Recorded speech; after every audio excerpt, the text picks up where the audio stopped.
नवाज भाइको मोबाइल सन्तोष दाईको रेस्टुरेन्टबाट हरायो। नवाज भाइले पुलिसमा गएर रिपोर्ट गरे। पुलिस दोस्रो दिन सन्तोष दाईको रेस्टुरेन्टमा आयो र खानतलासी गर्यो। रेस्टुरेन्टमा जोडिएको सीसीटीभी फुटेजको ब्याकअप हेर्न खोज्दाखेरि ब्याकअप थिएन। पुलिसले सन्तोष दाईसँग सोधपुछ गर्यो र घटनाले अर्कै मोड लियो। अन्ततः सन्तोष दाई विद्युतीय कारोबार ऐन 2063 अनुसार कारबाहीमा पर्नुभयो। यो किन र कसरी भयो आजको यस भिडियोमा म तपाईलाई भन्छु। अनि अर्को कुरा म सुरुमै भन्छु, सीसीटीभी क्यामेरा बिजुलीको बल्ब किने झैं गरी पसलमा जाने किनेर ल्याएर जडान गर्ने चिज हैन। पसल, रेस्टुरेन्ट, घर जहाँसुकै सीसीटीभी जडान गरेकै भरमा जेल जान पनि सकिन्छ। किन कसरी यसको प्रक्रिया नपुर्याएर जब हामी प्रक्रिया पुरा गर्दैनौँ कुनै पनि चिज गर्दाखेरि त्यसपछि हामीलाई त्यसैले समस्याको घेरामा धकेलिदिन्छ। आजको यस भिडियोमा मैले सीसीटीभी जडान र सञ्चालन सम्बन्धी कार्यविधि 2072 मा गरिएका व्यवस्थाको बारेमा कुरा गर्छु। यो भिडियो हेरिसकेपछि तपाईले आइडिया लिइसकेपछि सीसीटीभी जडान गर्दाखेरि के गर्नुहुन्छ, के गर्नु हुँदैन, जडान गर्नु पूर्व के गर्नुपर्छ, जडान गरिसकेपछि के गर्नुपर्छ, सबै कुराहरू जानिसकेपछि बल्ल गर्नु होला। किन भन्दाखेरि आजकल फेसनको रूपमा सीसीटीभी जडान गरिरहेको छन् मान्छेहरू, अनि पछि समस्या आइसकेपछि धेरै झमेला हुन्छ, फसिन्छ है। सीसीटीभीको फुल फर्म चाहिँ क्लोज सर्किट टिभी हो। सीसीटीभी क्यामेरा भनेको अब सामान्य खालको क्यामेरा हो। अहिले आइपी सीसीटीभी आएको छन्, वायरलेसली इन्टरनेटको थ्रु चाहिँ कन्ट्रोल गर्न सकिने सीसीटीभीहरू आएका छन्। सीसीटीभी धेरै प्रकारका हुन्छन्। अब जुन सीसीटीभीको लागि पनि यो लागू हुन्छ। तर सीसीटीभी किन प्रयोग गरिन्छ त भन्दाखेरि सीसीटीभी मानवीय सुरक्षाको लागि प्रयोग गरिन्छ, त्यसैगरी सार्वजनिक तथा निजी सम्पत्तिको सुरक्षाको लागि प्रयोग गरिन्छ, त्यसैगरी अपराध नियन्त्रणमा प्रयोग गरिन्छ। विशेष गरी 3 वटा उद्देश्यले सीसीटीभी जडान गरिएको हुन्छ। जस्तै हाम्रो घरमा जोड्यौँ भने हामीले हाम्रो निजी सम्पत्तिको संरक्षणको लागि गरेको, अनि हाम्रो मानवीय सुरक्षाको लागि गरेको, हामीलाई कसैले के गर्छ कि भनेर गरे है। सीसीटीभीको क्यामेरालाई हामीले प्रयोगको आधारमा 3 प्रकारले विभाजन गरिएको छ। एउटा चाहिँ सार्वजनिक क्षेत्रका लागि प्रयोग हुने सीसीटीभी क्यामेरा, अर्को व्यावसायिक क्षेत्रका लागि प्रयोग हुने सीसीटीभी क्यामेरा र अर्को निजी क्षेत्रको लागि प्रयोग हुने सीसीटीभी क्यामेरा। अब यहाँनिर के बुझ्नु पर्यो भन्दाखेरि सीसीटीभी जडान गर्दाखेरि चाहिँ 3 वटा क्षेत्र हामीले जडान गर्ने सीसीटीभी कुन क्याटेगोरीमा पर्छ भनेर पहिला छुट्याउनु पर्यो। जस्तै फर इक्जाम्पल अब सार्वजनिक प्रयोजनको लागि हो कि सार्वजनिक प्रयोजनको लागि सीसीटीभी जडान गर्दैछ, कसले गर्छ भन्दाखेरि यो ट्राफिक पुलिसहरूले गर्न सक्छ, टोल सुधार समितिहरूले चाहिँ टोलको स्टेटहरूमा गर्न सक्छ, रोडहरूमा चोकहरूमा राखेको हुनसक्छ, मठ मन्दिरमा राखेको हुनसक्छ। यी सार्वजनिक क्षेत्रमा प्रयोग भएका सीसीटीभीहरू हुन्। व्यावसायिक प्रयोजनको लागि जडान भएका सीसीटीभी भनेका मलहरू हुनसक्छ, सपिङ कम्प्लेक्सहरू हुनसक्छ, रेस्टुरेन्टहरू हुनसक्छ होइन, पसलहरू हुनसक्छ, किराना पसल हुनसक्छ होइन, फार्मेसीहरू हुनसक्छ। व्यावसायिक प्रयोजनको लागि कुनै पार्क हुनसक्छ, आफ्नो कमर्सियल पर्पजको लागि ठाउँ छ, त्यहाँ चाहिँ जडान गरिएका सीसीटीभीलाई हामीले चाहिँ कमर्सियल व्यावसायिक प्रयोजनको लागि प्रयोग गरिएका सीसीटीभी भन्छौँ। अब निजी प्रयोजनको लागि प्रयोग गरिएका सीसीटीभी भनेका कहाँ हुन् त भन्दाखेरि हाम्रा घर, गोठ होइन, गोठ आँगन, त्यो हामीले त्यहाँ पनि जडान गर्न त सक्यौँ होइन। त्यहाँ जडान गरिएका सीसीटीभीलाई हामीले निजी प्रयोजनको लागि जडान गरिएका सीसीटीभी भन्छौँ। अब यो जुनसुकै प्रयोजनको लागि पनि सीसीटीभी जडान गर्दाखेरिको प्रक्रिया एउटै हुन्छ। अब प्रक्रियाको कुरा हो, तपाईँ सीसीटीभी जडान गर्नु पूर्व पहिला प्लानिङ गर्नुहुन्छ, म यो ठाउँमा सीसीटीभी जडान गर्दैछु भनेर। त्यो तपाईँले सीसीटीभी राख्ने ठाउँ धेरै चिजले सुटेबल हुनुपर्छ, जहाँ चाहिँ मानवीय गोपनीयताको कुरा हनन हुनु भएन, जहाँबाट कसैको सेन्सिटिभ इन्फर्मेसन चाहिँ लिक हुनु भएन, जुन चाहिँ डिप्लोमेटिक ठाउँ हुनु भएन। अब एम्बेसीको साइडमा गएर तपाईँले सीसीटीभी राखिदिनु भएन होइन, पुलिस प्रशासन बसिरहेछ त्यसको साइडमा तिनीहरूलाई क्याप्चर हुने गरी तपाईँले सीसीटीभी राख्नु भएन होइन। त्यो कहाँ राख्ने भनेर तपाईँले चाहिँ आफ्नो यो स्टडी गर्नुहोस् कि कसैलाई पनि हानि नहोस् भन्ने हिसाबले। त्यो के गर्ने के नगर्ने भन्ने पार्टमा यो चिजहरू पनि आउँछ। अहिले हामीले के गर्ने के नगर्ने भन्ने चिजमा यो चिजलाई पनि इन्क्लुड गराउँछौँ।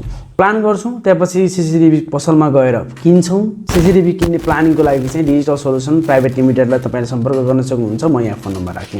अनि त्यसपछि तपाईँले सीसीटीभी जडान सम्बन्धी कार्यविधि 2072 को अनुसूची 1 बमोजिम तपाईँले सीसीटीभी जडान गरिसकेपछि अथवा गर्न लागेपछि तपाईँले जिल्ला प्रशासन कार्यालय अथवा नजिक इलाका प्रहरी कार्यालय छ भने चाहिँ, प्रहरी चौकी छ भने चाहिँ त्यहाँ तपाईँले निवेदन दिनु पर्यो।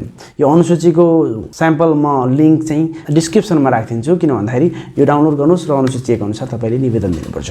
यो जानकारी दिनुपर्छ, पुलिस अथवा प्रशासनलाई जानकारी दिनु पर्यो। तपाईँले जहाँ जुनसुकै अवस्थामा सीसीटीभी जडान गरेको भए पनि तपाईँले प्रशासनलाई जानकारी दिनुपर्छ। अब सीसीटीभी जडान गर्नुभयो, सीसीटीभी जडान गरिसकेपछि तपाईँले के कुराहरूमा ध्यान दिनुपर्छ। तपाईँले जडान गरेको सीसीटीभीको फुटेज लिक हुनु भएन, त्यो पर्सनल युजको लागि कसैलाई कोही साथीले आएर माग्यो, ए देन तेरो घरको CCTV को फुटेज दे त भनेर त्यसरी चाहिँ तपाईँले लिक गर्न पाउनु हुँदैन। त्यहाँ चाहिँ कसैले उजुरिहाल्दियो भने तपाईँ पर्नुभयो। अब पुलिस प्रशासनले माग्यो, प्रशासनले माग्यो, सरकारले कानुनी उपचारको लागि माग्यो भने चाहिँ तुरुन्त दिनु पर्यो, होइन भने चाहिँ आफूले त्यो CCTV को फुटेजलाई चाहिँ युज गर्नु भएन। बिजनेस पर्पसको लागि पनि युज गर्नु भएन, अरू पर्पसको लागि पनि युज गर्नु भएन। तपाईँले CCTV को फुटेजलाई चाहिँ सेभ गरेर राख्नु पर्यो। र अर्को कुरा, तपाईँले खिचेको CCTV, जस्तै तपाईँले घरबाट बाहिरको रोडदेखि गई CCTV जडान गर्नुभएको छ, त्यसको फुटेजलाई तपाईँले व्यावसायिक प्रयोजनको लागि, एडहरू बनाउनुको लागि, बिजनेस पर्पसको लागि चाहिँ युज गर्न पाउनु हुँदैन। अर्को कुरा भनेको, तपाईँले CCTV जडान गर्दै हुनुहुन्छ भने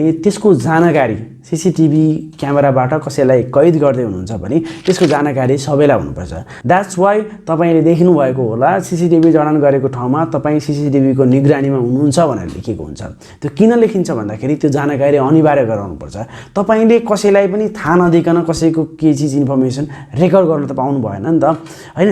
त्यो भएरको हुनाले चाहिँ तपाईँले उहाँहरूलाई चाहिँ जानकारी गराउनुपर्छ तपाईँ CCTV को निगरानीमा हुनुहुन्छ। अल ओभर द वर्ल्ड चाहिँ तपाईँले त्यो देख्नुहुन्छ, smile please, you are under CCTV surveillance भनेर हुन्छ, होइन? You are under CCTV camera भने त्यो जानकारी दिनु पर्यो। अर्को कुरा चाहिँ CCTV जडान गरिसकेपछि तपाईँले साउन्ड रेकर्ड गर्न पाउनु हुँदैन। माइक युज नगर्ने CCTV मा चाहिँ भिजुअल मात्रै युज गर्ने। तपाईँले कहीँ पनि देख्नुभयो होला, अब फिल्महरूमा पनि देख्नुभयो होला, कहीँ पनि CCTV मा चाहिँ केही क्राइमको सिनलाई चाहिँ प्रेडिक्ट गर्नु पर्यो भने चाहिँ त्यहाँ लिभ सिन एक्सपर्टको ल्याएर उनीहरूलाई चाहिँ अनि के बोल्यो होला भन्छ। तिनीहरूले चाहिँ साउन्ड रेकर्ड गर्दैन, साउन्ड रेकर्ड गर्नु पाइँदैन। र नेपालको कानुनले नै एउटा सुरक्षित गरेर राखेको के चिज छ भन्दाखेरि तपाईँले CCTV फुटेजमा रेकर्ड गरेको इन्फर्मेसनलाई, त्यो डाटालाई 90 दिनसम्म सुरक्षित राख्नुपर्छ। त्यहाँभन्दा पछाडिको फाल्दे भएको समस्याको कुरो भएन, सके राख्नुहोस् नत्र फाल्दिनुहोस्, तर 90 दिनसम्मको अनिवार्य राख्नु पर्यो। अगाडिको केसमा हाम्रो सन्तोष दाई किन रेस्टुरेन्ट सञ्चालन गरिरहेको मान्छे चाहिँ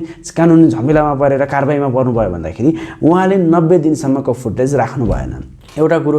अर्को कुरो, उहाँले जानकारी गराउनु भएन नजिकको प्रशासनलाई। तपाईँले जोडेको CCTV को जानकारी पनि प्रशासनलाई दिनुपर्छ, लिखित दर्ता गराउनुपर्छ। र अर्को कुरो, तपाईँको CCTV बिग्रियो, तपाईँले रेकर्ड गर्न सक्नु भएन भने पनि त्यसको इन्फर्मेसन पनि तपाईँले त्यो पुलिस प्रशासनलाई दिएर आफूले चाहिँ त्यसको निश्चयकै राख्नु पर्यो। बुझ्नुभयो नि? तपाईँले दिनु भएन भने चाहिँ इन्फर्मेसन त्यहाँनिर गलत भइहाल्छ। सो 90 डेजसम्म चाहिँ तपाईँले आफ्नो CCTV क्यामेराको फुटेजलाई, इन्फर्मेसनलाई, डाटालाई, भिडियोलाई, त्यो चिजलाई चाहिँ सेभ गरेर राख्नु पर्यो। अर्को चाहिँ तपाईँले जो पर्सनल इन्फर्मेसन, व्यक्तिगत गोपनीयता हनन हुने खालको ठाउँमा चाहिँ CCTV क्यामेरा जडान गर्न पाइँदैन।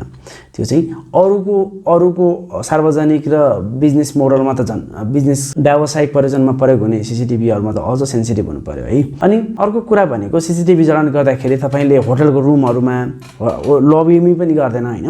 टेरेसमा गर्छ, बाहिरतिर इन्ट्रीमा गर्यो, एक्जिटमा गर्यो। तर के हो भन्दाखेरि व्यक्तिगत तरिकाले मानिसले चाहिँ होटलको रुमहरूमा, टोयलेटहरूमा, ड्रेसिङ रुमहरूमा त्यस्तो ठाउँमा चाहिँ गर्नु भएन जहाँ चाहिँ मान्छेलाई चाहिँ गोपनीयता हनन हुन्छ।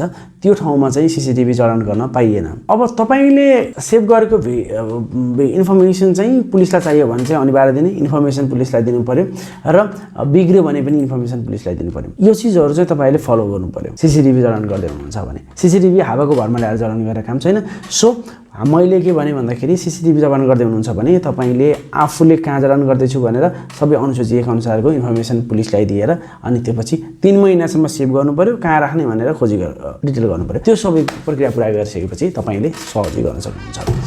डिजिटल सोल्युसनलाई फलो गर्नुभएको छैन भने फलो गर्नुहोला। म रबिन पौडेल, मेरो अर्को च्यानल पनि छ रबिन पौडेल युट्युब च्यानल, त्यहाँ पनि तपाईँले सब्सक्राइब गर्न सक्नुहुन्छ।